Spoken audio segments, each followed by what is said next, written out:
Bueno, me han pedido que comparta con ustedes unas reflexiones en el horizonte de pedagogías críticas de un trabajo que hemos venido haciendo de asesoría en Bolivia para colocar la investigación transversalmente en todo el currículo. Y me han pedido que toque un tema que más vengo un poco como a contarle un cuento, porque yo también, uno resulta que en estas cosas, cuando uno se mete en los procesos populares, uno termina aprendiendo más que supuestamente lo que va a enseñar como le piden a uno. Entonces, yo vengo a compartirles un poco lo que he aprendido en esta discusión que hemos tenido con los compañeros y las compañeras de Bolivia sobre el buen vivir o vivir bien. Y les quiero como contar ese cuentico para que podamos hablar un poco. Cuando uno hace estos ejercicios siempre es muy importante decir desde dónde habla. Y uno habla desde los lugares de práctica que tiene. Uno puede tener muchos discursos, pero en alguna medida es la práctica la que dice desde dónde se está hablando. Y yo tengo un poco, como me molestan algunos, 3 camisetas. Una primera camiseta es Planeta Paz, que se ha hecho un esfuerzo por construir la movilización social por la educación en Colombia, nucleando sectores sociales populares que piensan el asunto de la educación. En segundo lugar, hablo desde la Expedición Pedagógica Nacional, tal vez la experiencia más importante en este país, que muestra esas otras formas de ser escuela y hacer un maestro distinto a la política neoliberal y que muestra que eso existe en concreto. Y en tercer lugar es el programa Ondas, donde hemos venido desarrollando una propuesta de la investigación como estrategia pedagógica, que es una propuesta que en discusión con el planteamiento norteamericano y europeo sobre cómo llevar la investigación a la escuela, recoge una tradición de unos trabajos que habíamos realizado con el movimiento campesino en Colombia, con el movimiento indígena y en algo que llegó al movimiento pedagógico y que algunos de ustedes, por aquí veo algunos con tantas canas como yo, saben que fue lo que hicimos en el Huila, en Aipe, la experiencia de la Escuela San José de Aipe. Esa propuesta de la Escuela San José de Aipe, que trabajó la investigación, cómo colocar en la escuela una propuesta metodológica desde la investigación y desde una investigación crítica, es un poco lo que hemos tratado de desarrollar en el programa Ondas. 3 asuntos para esta charla. Primer punto, creo que es importante colocar rápidamente lo que yo denominaría ese mapa de las pedagogías críticas. No lo voy a hacer, está en un texto mío, no lo voy a hacer sino simplemente mencionarlo. ¿Por qué? Porque debemos evitar la descalificación al interior de la discusión de pedagogías críticas. Y lo quiero decir un poco en un tono, las pedagogías críticas es el arcoíris de las pedagogías rojas, en el sentido tradicional, de las pedagogías de izquierda. Entonces, la discusión que tenemos que dar es una discusión entre compañeros de lucha y compañeros de viaje. Ahí no estamos peleando con la derecha. Entonces, es muy importante, me parece a mí, simplemente lo voy a mencionar en algún texto, por ahí aparece ya más desarrollado.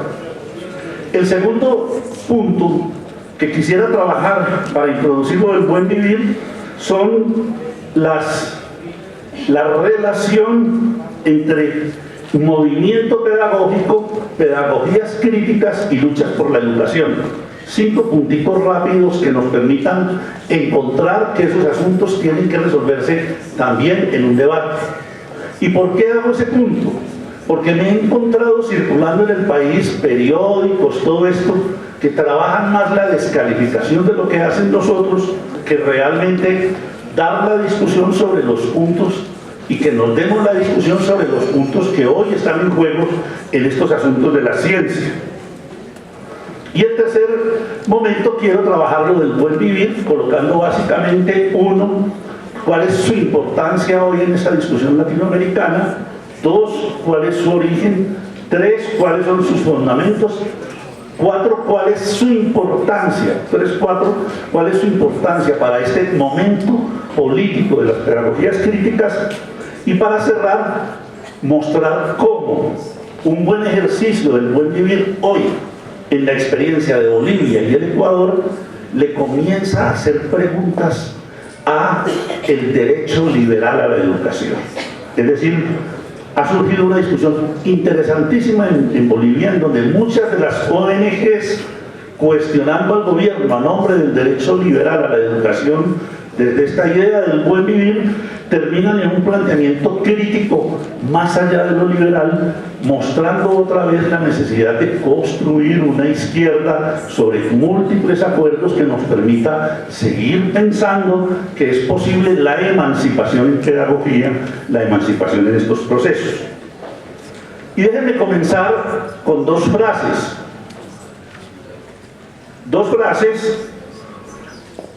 que yo hubiera querido que hubiéramos podido trabajar sobre esas dos frases, porque para mí son el sentido profundo de las pedagogías críticas. Y de dos latinoamericanos, una Paulo Freire. Freire dice: la educación no cambia la sociedad, pero sí forma a las personas que van a cambiar la sociedad. Y ese es el horizonte profundo de las pedagogías críticas. La pedagogía crítica no es un utopismo pedagógico de creer que por el solo hecho educativo se cambia la sociedad, pero sí es la manera como realice el trabajo. Formaremos a las personas que nos van a garantizar que esta sociedad será transformada. O sea, depende de la manera como los formemos, va a defender ese elemento y la manera como desarrollemos esos procesos. La segunda frase es una frase que es muy bella, está pegada en muchas universidades de Colombia.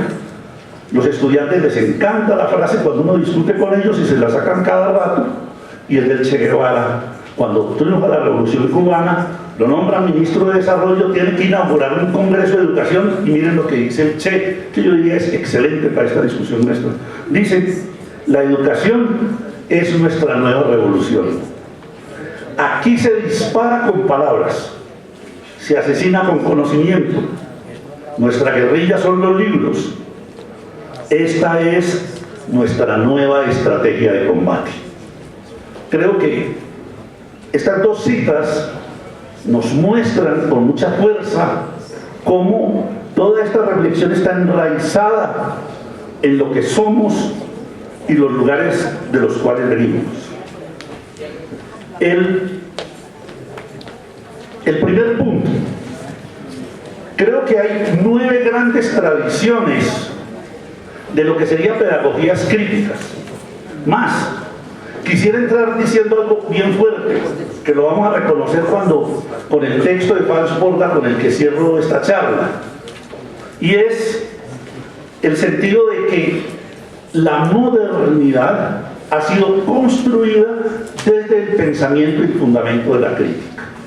Es decir, todo el movimiento que da origen a la modernidad, hacia esa modernidad en el sentido que Marx dice, el capitalismo, la burguesía también fue revolucionaria, porque es la lucha contra el antiguo régimen, y en esa lucha contra el antiguo régimen, el humanismo, los grupos de la ciencia, las primeras academias clandestinas que se hicieron para enfrentar el pensamiento oficial y religioso sobre los procesos del conocimiento, están fundados en la crítica. Por eso podemos decir que Occidente en estos últimos 400 años ha estado fundado en la crítica, y por eso relacionarnos con ello va a significar una relación totalmente diferente. Y creo que en el movimiento pedagógico, en sus orígenes, lo vivíamos. Cuando revisamos, por ejemplo, el grupo Federici, en el grupo Federici confluían 3 grupos de pedagogías críticas totalmente distintas. Al interior del sindicato convivían 4 o 5 posiciones de pedagogías críticas. Yo simplemente lo que voy a hacer es, en este primer punto, muy rápido porque me interesa, es el tercer punto, hacer un recorderis básico. El fundamento en la modernidad de la pedagogía crítica está en Kant, que va a dar origen después a toda la pedagogía alemana. Y a la pedagogía alemana como crítica a la pedagogía confesional. 2.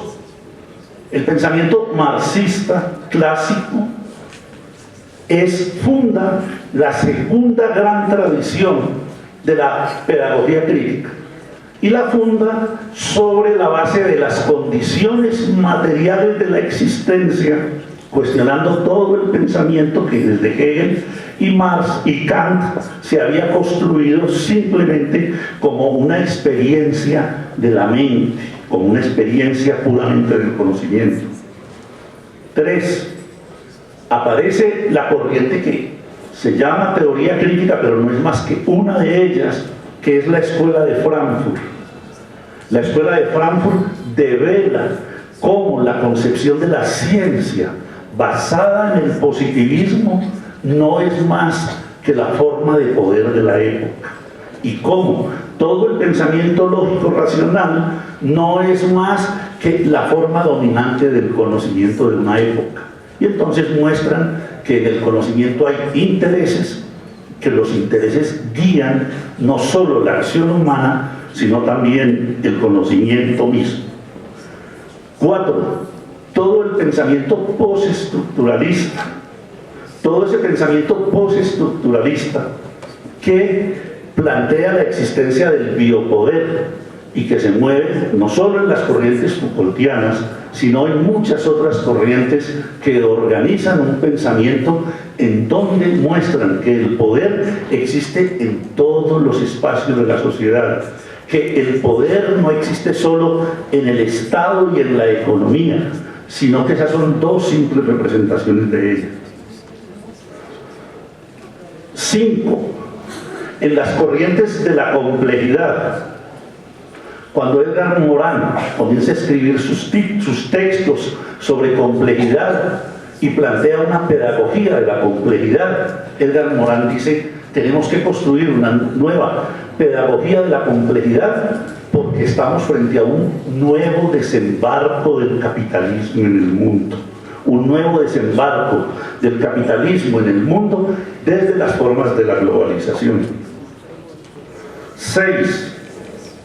Aparece toda la corriente postmoderna, es decir, a veces descalificamos la posmodernidad, pero al interior del discurso posmoderno hay derecha, centro e izquierda. Yo invitaría, por ejemplo, a leer autores como James, que muestran claramente, así uno no comparta ese discurso, y plantea toda la existencia de unos correlatos en educación de esa pedagogía crítica. 7. Aparece toda una corriente que se mueve con fuerza en América Latina. El representante más preclaro de esa posición es Aníbal Quijano, peruano, que habla de la descolonización. Corriente que plantea básicamente que la escuela es un lugar de colonialidad, un lugar donde nos ponen a pensar, a amar y a desear como europeos. Y esa escuela es una escuela europea que es necesario desmontar para poder construir un proyecto con otro signo. 8. Aparece una corriente que toma mucha fuerza hoy, que es denominada en el mundo académico del posmarxismo. Autores que plantean que los cambios que se viven hoy en el mundo son derivadas de transformaciones profundas en las relaciones sociales, que hay unas nuevas relaciones sociales de producción y que esas nuevas relaciones sociales de producción replantean y reorganizan el control. y que uno de los lugares privilegiados del control es el capital inmaterial. Y entonces allí ellos muestran que la escuela es el lugar fundamental en la cual se trabaja esas formas del trabajo inmaterial, en donde se reproduce la nueva dominación con discursos de ciencia, con discursos de lo científico, y dicen, ojo con la manera como se está produciendo una nueva subjetividad, la subjetividad del cliente del conocimiento a través de estos procesos. Y 9, hay una corriente que hemos denominado de singularidad y epistemes particulares. Estas corrientes que se mueven en África, Asia, América Latina, vienen planteando que existen formas específicas de razonar generado por los contextos. Así yo participe de lo universal, hay formas de saber propio específico de los contextos y de los grupos sociales. Y ahí entonces han surgido todas esas corrientes que dicen, no piensa lo mismo sobre el conocimiento alguien en un movimiento, por ejemplo, las mujeres. Y hay textos muy bellos elaborados sobre cómo el pensamiento de las mujeres es un pensamiento organizado totalmente distinto. Y esos han comenzado a mostrar cómo toda la construcción occidental de la ciencia tiene una episteme patriarcal. Pero ahí en esas epistemes particulares también se da que los grupos sociales tienen pensamientos propios y las culturas tienen pensamientos propios. Es un poco aquello que Boaventura de Sousa ha llamado epistemologías desde el sur, que curiosamente él las aprende una vez que fue a Bolivia a trabajar con los representantes, con los mamos, con los yatiris y los grandes dirigentes del movimiento social indígena, y Boaventura tuvo que suspender sus conferencias para sentarse a escucharlos a ellos y salir con el rollo ese de que había una epistemología del sur que era distinto y que lo entendía ahí y lo entendió en ese encuentro de Cochabamba. Como digo, esas 9 corrientes son corrientes todas que propugnan por el cambio y la transformación social. Por eso, me perdonan los que dicen que es que la teoría crítica, no, la teoría crítica es toda esta tradición. Aún el más marxista está inscrito en la tradición de la teoría crítica, porque es la respuesta a la lectura capitalista del mundo hecho desde una organización específica del saber. Entonces, pongámonos a conversar para tratar de hablar de lo mismo y de lo que esto significa en nuestras perspectivas.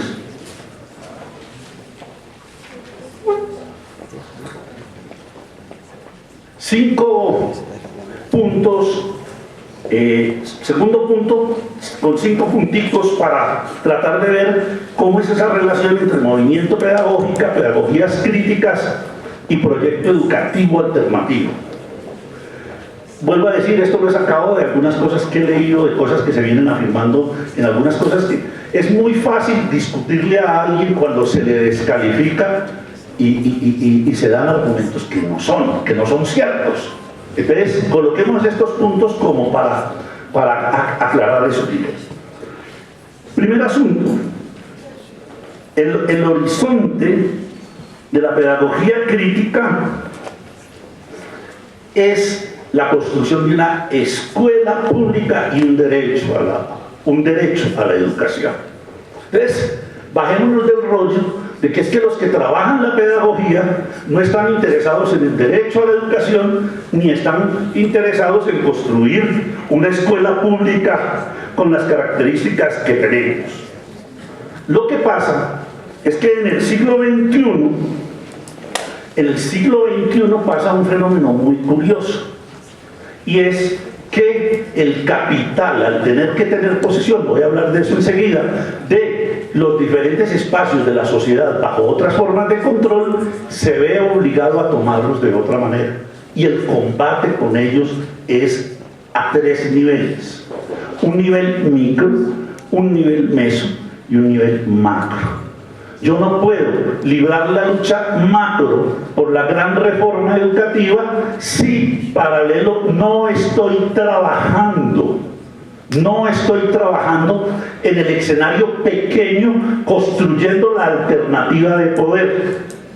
Por eso hay compañeros que a mí me preocupa mucho porque siguen echando discursos contra el Banco Mundial, pero no están viendo cómo hoy el Banco Mundial no está en Washington. El Banco Mundial está en la última escuela de la última vereda, donde hay un maestro y una maestra haciendo estándares y competencias acríticamente. Ahí está el Banco Mundial. El Banco Mundial no es una macroestructura. El Banco Mundial, por la manera como funciona el poder hoy, está funcionando a través de la cabeza, los corazones, las prácticas de los maestros, que con la mayor buena voluntad del mundo le apuestan a esa modernización de la escuela, creyendo que están haciendo la escuela distinta. Y el sindicato los llena de discursos y ellos no hacen absolutamente nada.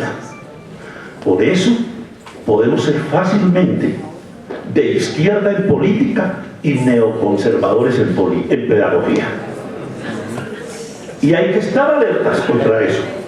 Y hay que estar alertas, porque podemos con un discurso ultra radical en lo político dejar a la escuela desguarnecida a través de políticas neoliberales y los maestros haciendo con la más buena voluntad pedagogías neoconservadoras o pedagogías puramente liberales. Segundo elemento, la pertinencia es el asunto central para definir la ruta educativa desde las pedagogías críticas. Pero la pertinencia no es resolver solo una de las 6 preguntas. La pertinencia no es decir ¿para qué educación? Esa es una de las preguntas. Pero hay 6 preguntas. Yo todo el primer capítulo de este libro lo dedico a eso. Hay 6 preguntas. Primera pregunta, ¿por qué educación y escuela? Frente a un capitalismo tecnológico que viene en algunos lugares sosteniendo que las nuevas tecnologías están hechas para desplazar al maestro. Yo acabo de estar en Brasil en una discusión de este tipo. Y que vienen planteando que ya no se va a necesitar más escuela, que la escuela no se va a necesitar, que lo que necesitamos es un buen soporte de hardware, software y una buena conectividad y cada vez más el maestro. Por eso la primera pregunta que tenemos que resolver es ¿por qué educación en este tiempo? Y entonces el por qué me plantea claramente la justificación y me exige un planteamiento sobre los asuntos de la educación y la pedagogía en este tiempo. Pero segunda pregunta, el para qué. No hay educación sin proyecto de ser humano y sociedad. Por eso la pedagogía crítica no es un juego didáctico de muñequear en el aula, no, es un proyecto político pedagógico colocado en mi práctica personal, colocado en mi práctica de docente, de mi grupo humano, en mi institución educativa. Por eso, la segunda pregunta. Pero 3, educación y escuela, ¿en dónde? Y eso ya el maestro Echandía, con su eterna sabiduría, nos lo decía muy bien. Es que hay gente que anda muy enredada. Hay gente que vive en Cundinamarca y cree que vive en Dinamarca. Claro, porque ahora tenemos un montón de gente, ahora que tenemos Vaticano de las pruebas PISA, hay un montón de gente viendo cómo traslada a Finlandia acá. Y eso no se puede. Eso requiere un trabajo que lo da la pertinencia y la pertinencia bien reflexionada. Nos sirve como referentes para discutir. Además es bien bonito que se lea lo de Finlandia, porque toda su propuesta está montada en la investigación, acción participante, toda. Entonces, pero educación no solo en dónde, educación a quién. Y esa es la cuarta pregunta. La educación no es solo el para qué. La educación tiene unos sujetos, con esos sujetos, en las condiciones de esos sujetos, construye su propuesta pedagógica. Y claro, profesores. Por eso la quinta pregunta que nos respondemos es ¿qué educación? Pero yo no puedo resolver qué educación ni a nivel de contenido, de lo que sea, mientras no tenga las otras cuatro. Esa es la parte de la tragedia de los estándares y las competencias, pero ese no es el tema de hoy, porque los estándares y las competencias son colocadas desde afuera en la vida del maestro como un nuevo acto de colonialidad, en donde al maestro lo ponen a hacer una cosa que no ha pensado, que no sabe qué es, en qué contexto, para dónde, por qué. Por eso, ese qué es tan importante. Pero perdónenme otra vez, no hay esas 5 cosas si no es capaz de decir cómo. Y esta es parte de la tragedia que traemos en la izquierda con la pedagogía.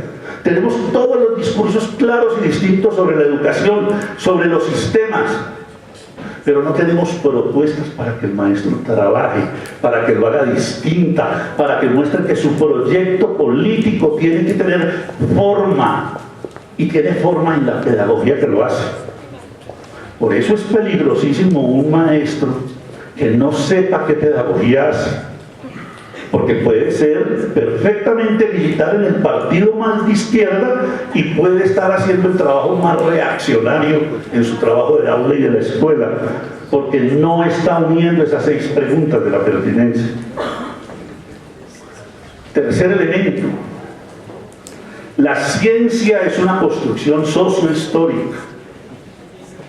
Miren, en el mundo hoy ese discurso del método científico, ese discurso del conocimiento y la ciencia, hoy ese discurso cada vez más es abandonado por la gente que más se liga al pensamiento crítico. ¿Por qué? Todo el siglo XX ha sido un cuestionamiento a la forma de producirse el conocimiento en estos 400 años. Y el lugar más claro de esa crítica comienza en el año 1922, cuando se cuestiona el Círculo de Viena, que era el que construía esa teoría científica positiva. Es decir, digámoslo claramente, estamos frente a una crítica al pensamiento lógico-racional del positivismo que se ha construido durante los 100 últimos años y que tiene tal vez a su representante más importante, a Heisenberg, el padre de la física cuántica, y que tiene como uno de sus representantes más potentes al profesor Ilya Prigogine, premio Nobel de Química, y que tiene como uno de sus representantes más importantes en educación, porque abandona la física y se va a la educación, al profesor George Charpak, premio de física de 1992. Es que esto no es un embeleco que a veces dicen que ese es un embeleco de gente populista. No, estamos en una discusión del conocimiento, estamos en una discusión de cómo se produce la ciencia en el mundo de hoy, consecuencia de esta construcción social e histórica de la ciencia. Hoy nos tenemos que inscribir en esa discusión y tomar partido. Y tomar partido desde múltiples lugares. Y eso tiene implicaciones porque, en últimas, derivado de esa forma como yo entienda la ciencia y el conocimiento, voy a poder darle un lugar a estas cosas. Cuarto, este asunto sobre por qué pensar la ciencia se vuelve tan importante tiene que ver con una cosa que coincide mucha gente hoy en el marxismo clásico y en el posmarxismo. Algunos no del marxismo clásico, pero sí muchos del marxismo clásico coinciden. Es que hoy asistimos a un cambio profundo del capitalismo. Ojo, no vayan a salir a decir, como lo ponen a uno a decir, que es que yo dije que ya no estamos en el capitalismo, que el capitalismo no vive de sus 7 leyes. Nada de eso estoy diciendo. Estoy diciendo que estamos frente a una nueva forma del capitalismo que reorganiza sus formas de control y de poder. Y el fundamento es que vuelve a la ciencia fuerza productiva. Búsquenlo. ¿Qué significa para el capitalismo de hoy haber convertido a la ciencia en fuerza productiva? Es que reorganiza sus sistemas de producción, de circulación, de almacenamiento, de repartirla en la sociedad. Y ese es parte del desconcierto que tenemos. Porque no sabemos cómo tomarla, entonces vivimos descalificando al otro que me la plantea distinta, en vez de sentarnos a conversar cómo llegamos a acuerdos sobre esa manera de la ciencia. O seguimos repitiendo rollos que otros nos dicen y no investigamos, y hay que investigar mucho en este tiempo para llegar a eso. Por eso, al capitalismo de este tiempo se le vuelve central la educación y la escuela. Porque Occidente no ha construido ninguna otra institución para repartir saber, crear conocimiento que no sea la escuela. Y entonces tiene que reorganizarla. Por eso la escuela se convierte hoy en un campo de lucha, un lugar en el sentido del Che de combate entre posiciones, entre ideologías, por construirla. ¿Ustedes creen que esas 42 formatos que tienen que llenar maestros en el país y los rectores tienen que ver con una forma de control? Y tiene que ver con dispositivos de control para poder garantizar que ese tipo de capital que se está organizando en torno al conocimiento cumple una función. Por eso, nunca fue tan política la pedagogía como en estos tiempos. Nunca. Nunca. Nunca. Fue tan subversiva la pedagogía manejada por un maestro y una maestra desde la perspectiva crítica como en estos tiempos. Nunca. Por el nuevo lugar que cumple este tipo de trabajo, este tipo de ciencia en el capitalismo de hoy. Pero 5, para irme a lo que le invitaron. Al buen vivir. Y es que los conocimientos, eso del que acabo de hablar, siempre han existido en relación con los saberes. Es decir, siempre el conocimiento ha existido en una relación profunda con los saberes que marcan las identidades y las culturas. Eso que a algunos les pesa mucho, pero que se llama en parte de la sociología latinoamericana lo popular. Y no es un problema de unos populistas de acá. Los invito a que se lean la Declaración de Venecia. Son 6 punticos del año 1986, en donde se juntan varios premios Nobel, en donde se juntan algunos pensadores de todo el mundo, la gente más reconocida en ese momento, y dicen, el conocimiento ha llegado a sus confines, es necesario que establezca una nueva relación con las sabidurías de los pueblos. Y lo estaban diciendo los sabios de la época. Y lo estaba diciendo la UNESCO, que en ese momento nada sospechosa de ser una entidad o muy subversiva o muy al capitalismo, con mayor intentaba estar ahí en el centro. ¿Y qué es lo importante de esto? Es que nos muestra que el saber comienza a cumplir un lugar en relación con el conocimiento, más para ser pensado desde los procesos latinoamericanos. Esto que somos nosotros, en ese sentido que no somos solo Europa, que podemos manejar esa tensión entre ser ciudadanos del mundo, pero hijos de la aldea. No podemos seguir abiertos a un conocimiento que no reconoce la aldea.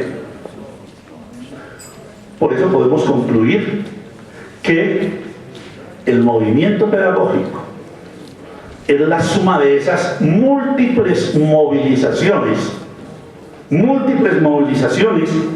que hoy hacen una praxis teórico-práctica en el espacio educativo para transformar la sociedad desde la educación.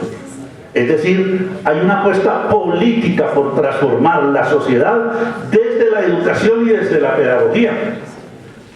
Pero, por favor, léanmelo con toda la reflexión, porque si no van a decir que es que, y repito las palabras de Freire con que iniciaba, la educación no va a cambiar la sociedad, pero sí va a cambiar a las personas que van a cambiar la sociedad. Tercer punto, buen vivir. Cuando uno lee la Ley General de Educación, lo primero que le sorprende es que tiene el nombre de dos personas, Avelino Ziñani y Elizardo Pérez. Estos dos son dos compañeros que montaron una escuela que se llama Uarizata. Y Uarizata, en el año 30, era una escuela que intentaba construir un proyecto educativo en coherencia con las cosmovisiones del mundo de los indígenas. Y ellos llegan a replantear, no tengo tiempo acá, pero por ejemplo, ellos replantean que el espacio escolar es un espacio que debe ser coherente con el proyecto educativo que se tiene. Ya todos sabemos que Foucault nos mostró ahí en el capítulo 3 de Vigilar y Castigar, nos mostró cómo el espacio físico de la escuela sale del panóptico francés, de la cárcel francesa, cómo en América surge de la fábrica, cómo en América Latina surge del convento.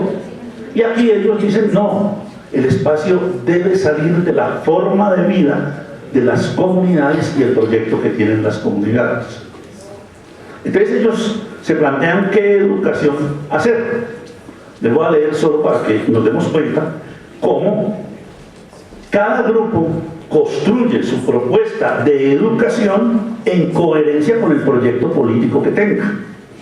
Miren lo que dicen para los fines. Los fines de la educación en Bolivia. La educación se fundamenta en las siguientes bases.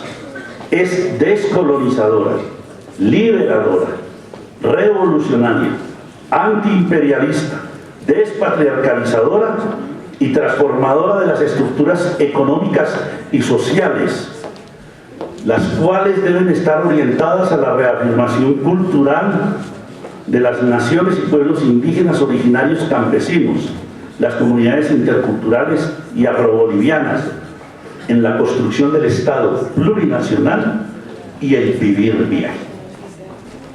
Ustedes encuentran a lo largo, tengo otra serie de citas, pero no voy a leer por problemas de tiempo, esa idea del vivir bien, el buen vivir. ¿Qué es esa idea? La idea del vivir bien, buen vivir, es una idea que cuando los compañeros bolivianos van a realizar su proyecto educativo, la gente de las comunidades les dicen, oigan, un minuto, ¿cómo así que ustedes van a hacer un proyecto educativo? Si es que nosotros hace rato tenemos un proyecto que ha sido resistente al proyecto de las leyes de educación neoliberales. Y además está fundado en un principio de un pensamiento nuestro que tiene 500 años, que viene siendo trabajado desde hace 500 años. Y entonces el gobierno le toca sentarse y a ver, bueno, ¿cuál es el cuento? ¿Sí? Es que hay una idea de vivir bien, en la versión aymara es vivir bien, en la versión quechua es buen vivir. Y entonces ellos dicen, exigimos que el Estado boliviano, si ustedes dicen que realmente busca darle lugar a nuestras identidades y a la plurinacionalidad, exigimos que estas ideas vayan al proyecto no solo educativo, sino económico boliviano. Y entonces, ¿qué se comienza a hacer la investigación? A mí me pasaba a veces cuando trabajaba con los compañeros del Cauca, que iba a asesorarles algunas cosas para construir el proyecto educativo, que me hablaban del buen vivir, y yo les decía, sí, compitas, eso lo hablamos después, pero miremos lo del currículo, organicemos como lo del currículo. Claro, yo cuando voy a Bolivia y me encuentro con este debate, digo, miércoles, yo tan progresista, tan crítico, a veces hipercrítico, y yo estaba negándole a los indígenas colombianos la posibilidad de pensar en buen vivir, porque me parecía que sí, que eso no era una idea bonita, pero que eso no tenía ningún desarrollo. Entonces, ¿qué pasa? Eso que fue resistencia se convierte en la propuesta del buen vivir, se convierte en propuesta educativa y pedagógica para ese proceso. Rápidamente, la idea del buen vivir hoy, que comienza a trabajarse, aparece claramente en 7 tradiciones indígenas. En la tradición quechua es Suma Causay, en la aymara Suma Caamaña, en la tradición cuna de nuestros indígenas de acá es Bulahuahua, pero además están en la traducción guaraní, está en la tradición maya de los grupos de Chiapas, está también en la tradición de algunos grupos brasileños. Es decir, un concepto que era una práctica de resistencia en las comunidades emerge, y emerge como saber de esas comunidades. Entonces, ¿cuáles son los principios? Voy a correr porque se me acaba el tiempo. ¿Cuáles son esos 4 principios? Esos 4 principios, uno, es la naturaleza es un ser vivo. Y entonces la conclusión de ellos es, todo es cíclico. Los humanos no somos más que parte de la vida. 2, lo humano es parte de la naturaleza, no está por fuera de la naturaleza. Y entonces ellos llaman a eso todo es de todos. 3, toda cultura tiene conocimiento y saberes. Y bueno, todo es uno y uno es todo en el saber y el conocimiento. El 4 principio es lo espiritual y lo estético es la capacidad de construir lo armónico, en el sentido de que todo es vida. Esto hoy, ¿cómo comienza a leerse? Primero, aparece la idea del buen vivir, del vivir bien, comienza a ser trabajado como un aporte propio para cuestionar la idea de desarrollo. Es decir, se convierte en una forma de cuestionar la idea de desarrollo. Arturo Escobar llega a plantear que es la nueva teoría del postdesarrollo. Y en ese sentido, también es una crítica al proyecto de la modernidad capitalista, de la manera como está organizada esa modernidad capitalista. Pero también se convierte en un proyecto alternativo no solo al sistema, sino a la alternatividad crítica.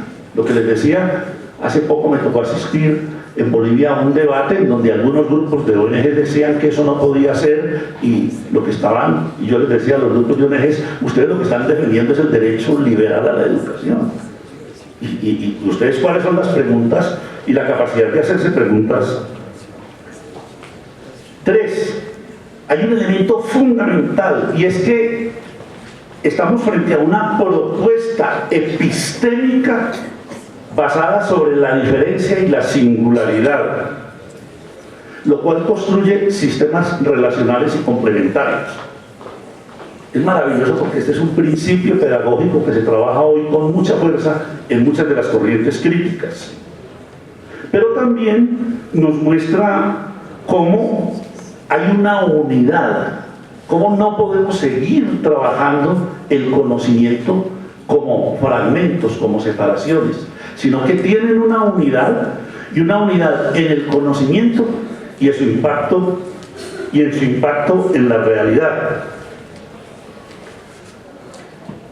Corto un poco lo que sería ya ese desarrollo y cómo ha venido funcionando en la discusión, y quiero plantear entonces, cuando esta propuesta del vivir bien, buen vivir, que también está en la Constitución del Perú y también en el intento de constitución que se planteó con Lugo en el mundo del Paraguay. Hay unas preguntas que nos ayudan en el pensamiento crítico para hacerle preguntas al sistema internacional educativo y al sistema internacional educativo, tanto a la banca multilateral como a la academia. Primera pregunta: ¿cuál es la capacidad de construir una educación fundada en la diferencia y en la equivalencia de las culturas? Equivalencia de las culturas. 2. ¿Cuál es la capacidad de pensar la ciencia y sus sistemas de conocimiento en un mundo pluricultural, dándole un lugar a saberes diferentes a la hegemonía eurocéntrica? 3. ¿Cómo construir una política de relativización de lo universal bajo el principio de complementariedad, que dé lugar en el currículo a lo pluriverso, en un entendimiento de múltiples maneras de conocer, no solo la racional? 4. ¿Cómo darle lugar en la escuela a la confrontación epistémico-cultural que nos descentre de las formas políticas liberales y nos lleve más allá de la modernidad capitalista, negociando su matriz civilizatoria? 5. El buen vivir, en cuanto recoge ese otro epistémico, ontológico, relacional, pluriverso, hace un llamado a reelaborar desde su perspectiva la idea, el contenido y las formas del derecho a la educación, el cual debe ser territorializado en esa nueva geometría del espacio. 6. ¿De qué manera lo común, construido desde la singularidad y la diversidad epistémica y plurinacional, nos lleva a replantear la idea de lo público? 7. Recoger estos planteamientos trae consecuencias en la esfera de lo pedagógico para que los tiempos y espacios y sus dispositivos metodológicos se hagan concretos en la experiencia de los procesos de intracultural, interculturalidad y transculturalidad. Es decir, si asumimos eso en la reflexión y en el sentido de la reflexión que venimos haciendo, significa la construcción no solo de un movimiento pedagógico, sino la construcción en el sentido de las conversaciones que han tenido los otros colegas en las conferencias de la mañana y de Piedad al comienzo de la tarde, la necesidad de construir proyecto educativo y pedagógico alternativos, no uno, sino que desde esta diversidad va a ser posible hacer confluir propuestas que nos permitan avanzar en esa constitución. Para seguir citando a nuestros sabios, y cierro con el profesor Orlando Paz Borda, en un texto, en uno de los últimos textos que escribió antes de morir, escribía esto que parece como anillo al dedo para este evento y para que construyamos nuestras propuestas. Decía Orlando: el énfasis en el papel de los contextos culturales, sociales y ambientales puede ayudar a enfocar desde una nueva perspectiva el tema de los paradigmas científicos, que en opinión de muchos sigue siendo el próximo paso con la IAP. Al tomar el texto como referencia y a los conceptos teóricos de praxis con frónesis, descubrimos una beta casi virgen de ricos conocimientos de las realidades de nuestros pueblos autóctonos, de nuestras raíces más profundas, por fortuna todavía vivas. Recordemos que los paradigmas que han moldeado nuestra formación profesional en general han sido constructos socioculturales de origen eurocéntrico.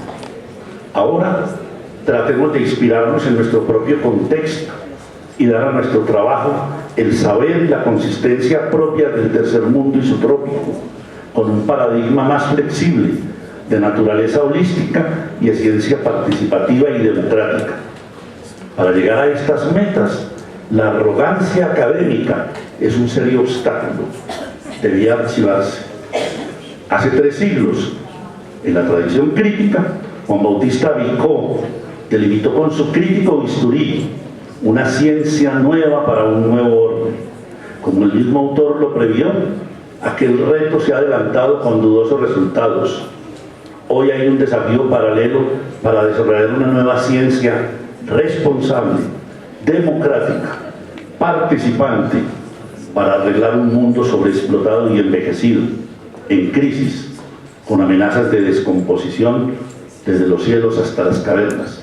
Como vemos, hay muchas expresiones de movimiento pedagógico, de PEPAS y de pedagogías críticas, y lo que tenemos que hacer es tener la capacidad de dialogar para construir esos proyectos alternativos.